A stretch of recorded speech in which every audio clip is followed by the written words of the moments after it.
Well, let's turn to luxury timepieces, which are having a bit of a moment in the Middle East. A buyer frenzy has seen Swiss watch exports to the region jump 53% in 2024, driven by wealthy locals and expats. For more on the demand, we're joined by our Money and Power reporter, Alex Dooler. Alex, I loved this story on the terminal over the weekend, especially because it seems as though one of the watches, or at least a couple of the watches that were bought, sold for as much as $240,000. That is a lot of money to spend on one luxury watch. But it also just showcases how within an environment of a difficult trading environment for luxury watches, the Middle East actually stands out. Yes, yeah, for sure. I mean, it's super interesting. So if you look at the global demand for Swiss watches, it's down by around 2% last year.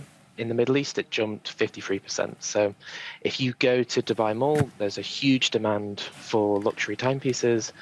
We interviewed the CEO of MB&F, where they were selling watches up to $240,000, and they were shipping in more from Geneva. So the demand is really strong in the Middle East, but it's worth stating that it's still a pretty small market for the Swiss luxury timepiece market.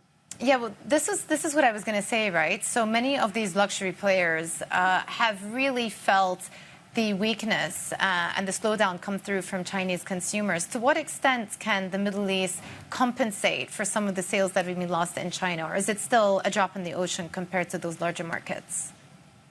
Yeah, no, I mean, it's a great question. I mean, we pointed to Swatch Group in the piece, and I think last year profits dropped 75%. So China's a huge market for these watch companies, but it's still pretty small. So if you look at total export of Swiss watches to the Middle East, it's around $4.4 billion.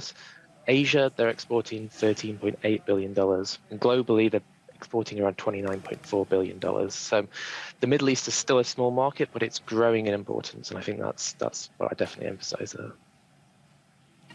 And who are the buyers? Are we talking about locals, or are we talking about some of the expats who now reside in Dubai? One of the other big themes that your team covers is just the influx of wealth into Dubai and the UAE as well. Yeah, no, so it's really interesting. I think I would say it's both. So in the piece, we interviewed a prominent Emirati businessman who collects a huge array of interesting and quirky timepieces, but it's also an influx of wealthy expats. Dubai is very safe, tax-free income, and there's almost a status-conscious culture in the Emirates at times. So that's definitely fueling the expat demand for luxury timepieces.